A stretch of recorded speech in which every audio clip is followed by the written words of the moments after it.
Biomedicínské a klinické inženýrství i lékařská informatika představují ve světě rychle se rozvíjející a dnes již uznávané interdisciplinární obory, jejichž záběr je velmi široký.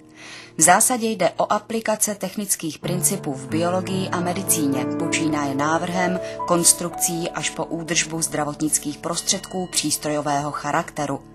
Tato specializace požaduje technicky orientovaného odborníka, který se stává součástí výzkumného lékařského týmu a může tak přispívat k jeho činnosti z hlediska technického. Je tedy přirozené, že na Fakultě elektrotechniky a informatiky Vysoké školy báňské Technické univerzity Ostrava ve spolupráci se Zdravotně sociální fakultou Ostravské univerzity vznikl studijní obor biomedicínská technika, na jehož realizaci se podílejí obě fakulty. Jeho absolventi získají v průběhu 3letého studia základní potřebné teoretické a praktické znalosti a dovednosti jak z oblasti zdravotní, tak z oblasti elektrotechniky a elektroniky. Cílem studia v bakalářském oboru biomedicínská technika je tedy výchova mezioborově vzdělaných pracovníků v oblasti elektrotechniky, měřící techniky a zdravotnické problematiky s odbornou způsobilostí k výkonu povolání biomedicínského technika. Po ukončení bakalářského studia může absolvent pokračovat na Fakultě elektrotechniky a informatiky v magisterském studiu, a to v zaměření měřící a řídící technika v biomedicíně. Fakulta také připravuje otevření specializovaného navazujícího 2letého magisterského oboru biomedicínské inženýrství.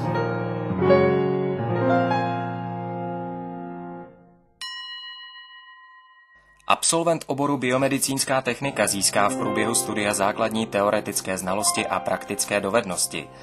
V základních přírodovědných a elektrotechnických předmětech, jako jsou matematika, fyzika, teoretická elektrotechnika, elektronika, elektrická měření a programování.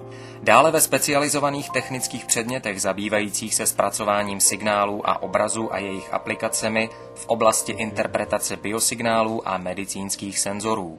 Podstatnou část výuky tvoří problematika týkající se zdravotnických přístrojů.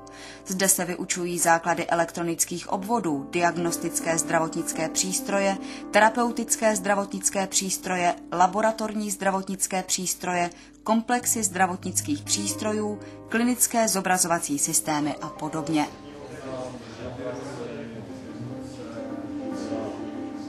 Součástí výuky jsou i předměty z oblasti informatiky a kybernetiky.